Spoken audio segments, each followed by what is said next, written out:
নমস্কার, সবাইকে স্বাগত আমার স্বপ্নাখোঁজ এডুকেশন চ্যানেলে। আমি সুজিত কুমার মাইতি, ইতিহাসের শিক্ষক। চলে এসেছি আজকে দ্বাদশ শ্রেণীর একটি বিষয় নিয়ে। আজকের বিষয় অষ্টম অধ্যায়ের এসএকিউ কিছু গুরুত্বপূর্ণ প্রশ্ন ও উত্তর নিয়ে পার্ট 2। ভিডিওটি ভালো লাগলে লাইক, কমেন্ট, শেয়ার ও সাবস্ক্রাইব করে রাখবেন, আর পাশের নোটিফিকেশান বোতামটি সক্রিয় করে পাশে থাকবেন, যাতে এইরকম নতুন নতুন ক্লাস ভিডিও সবার আগে আপনার কাছে পৌঁছে যেতে পারে। শুরু করছি আজকের বিষয় অষ্টম অধ্যায়ের এসএকিউ কিছু গুরুত্বপূর্ণ প্রশ্ন ও উত্তর পার্ট 2। কি বলা হচ্ছে? প্রথম প্রশ্ন, ভারতীয় সংবিধানের প্রস্তাবনায় ভারতবর্ষকে কি বলা হয়েছে? সার্বভৌম, গণতান্ত্রিক, প্রজাতন্ত্র বলা হয়েছে। পরের প্রশ্ন, রাষ্ট্র কোনো ধর্মের পৃষ্ঠপোষক নয়, কোনো ধর্মের বিরোধীও নয় বা অধার্মিকতার আশ্রয়স্থলও নয়।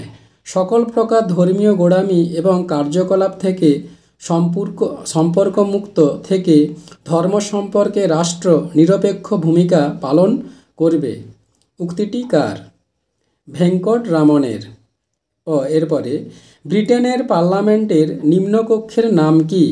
House of Commons. এরপর, ভারতের প্রকৃত শাসক কে ছিলেন? প্রধানমন্ত্রী। এরপর, ভারতীয় সংবিধানের রূপকার কে ছিলেন? Doctor B R. আম্বেদকর।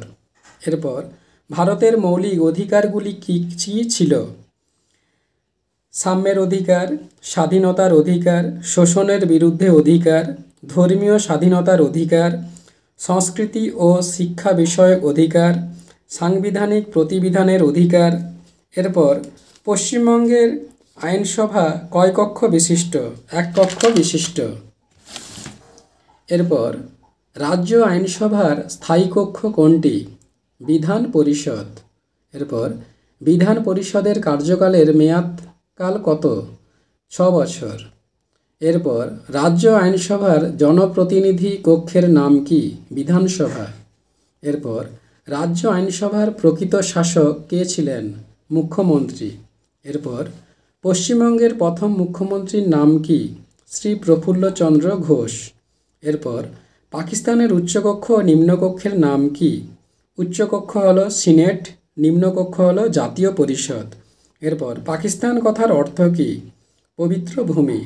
এরপর, বাংলাদেশের জাতির জনক কাকে বলা হয়? শেখ মুজিবুর রহমান। এরপর, বাংলাদেশের আইনসভার নাম কি? জাতীয় সংসদ। এরপর, বাংলাদেশ কবে স্বাধীনতা লাভ করে? 1971 খ্রিস্টাব্দে। এরপর, ভারতীয় পরিকল্পনা কমিশন কবে গঠিত হয়? 1950 খ্রিস্টাব্দে। বন্ধুরা, এখানেই ক্লাস ভিডিওটি শেষ হলো। পরবর্তীকালে আবার একটি নতুন ক্লাস ভিডিও নিয়ে উপস্থিত হব। ধন্যবাদ, সবাই ভালো থাকবেন।